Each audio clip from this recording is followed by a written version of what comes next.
सियासी गलती बेनज़ीर साहबा से हुई क्योंकि सब तो सही जा रहा था, मिसाक जमहूरियत भी हो गया, फिर वतन वापसी भी मामला तय होने लग गए। अचानक फिर बेनज़ीर साहबा को कहा गया कि हम आपको हेलीकॉप्टर देंगे, आप डायरेक्ट बिलावल हाउस जाएं, आप आवाम से ना जाएं, आपको। देखिए ये तो बात की बात है, आपने सियासी गलती की जो आप कह रहे हैं। देखें ये जो आप कह रहे हैं तो ये थोड़ा बात की बात है। सियासी गलती में दो तीन मानता हूँ इनकी। जो 1988 के इलेक्शन में तो उनकी मकबूलियत बहुत ज़्यादा थी, बहुत ज़्यादा थी। लेकिन पहले क्या था कि नेशनल असेंबली के इलेक्शन और सूबाई असेंबली के इलेक्शन एक साथ नहीं होते थे, 2-3 दिन का वक्फा होता था। तो नेशनल असेंबली के इलेक्शन में इनको जब नवाज शरीफ और वो सब एक पार्टी बन गई थी 8-9, जिसमें हमीद गुल वगैरह जो भी थे, असलम बेग साहब थे उस वक्त शायद, तो उन्होंने एक IGI कोई बना ली थी, 8-9 पार्टियां थी उस वक्त, और काफ़ी यानी एक वो बना गया था। तो उस वक्त इलेक्शन 88 के जो नेशनल असेंबली के थे, काफ़ी अक्सरियत बेनज़ीर भुट्टो पीपल्स पार्टी को मिल गई। अब इनकी मुझे लगता है गलती थी, वो एक स्टेटमेंट इन्होंने दे दिया उसी 1-2-3 दिन के दौरान कि मैं पंजाबी को अपना लीडर कैसे बना सकती हूँ। तो जैसे ये स्टेटमेंट नवाए वक्त में मुझे ख्याल साया हुआ था, तो जैसे ही ये आई तो IGI जो भी नवाज शरीफ वगैरह था, इनको एक मौका मिल गया तो उन्होंने एक मशहूर जुमला लगा दिया था, नारा जाग पंजाबी जाग तेरी पगनू लग गया दाग।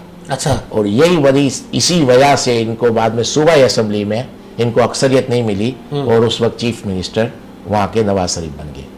और यही इसी वजह से इनको कंफ्यूज, मतलब इतनी डिस्टर्ब रही कि ज़्यादा टाइम गवर्नमेंट चल नहीं पाई और इस्टेब्लिशमेंट के सपोर्ट से इनकी गवर्नमेंट को हटा दिया गया। ये गलती, और एक और इससे भी बड़ी गलती हुई थी, जो वो 2 गलतियाँ ऐसी थी जो मुझे लगता है कि जैसे जैसे वक्त गुजरता गया उसकी वजह से इनकी मकबूलियत में कमी आ गई।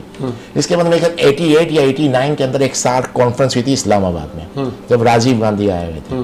तो राजीव गांधी से इन्होंने एक मीटिंग की थी, लेकिन वो बिल्कुल अलग 1-to-1 कर दी थी। उमूमन प्राइम मिनिस्टर मीटिंग भी करते हैं तो एक आधा कोई 2 लोग होते हैं ऑफिशियल इंडिया के मीटिंग, उस वक्त कोई भी नहीं था कमरे में। जैसे मीटिंग खत्म हुई तो इसके पीछे बात आ गई, क्योंकि इंडिया पाकिस्तान के लिए एक बहुत बड़ा नाम है अपोजिट में, तो उनकी वजह से एक स्टेटमेंट आना शुरू हो गया कि क्या डील हुई है, क्या डील हुई है।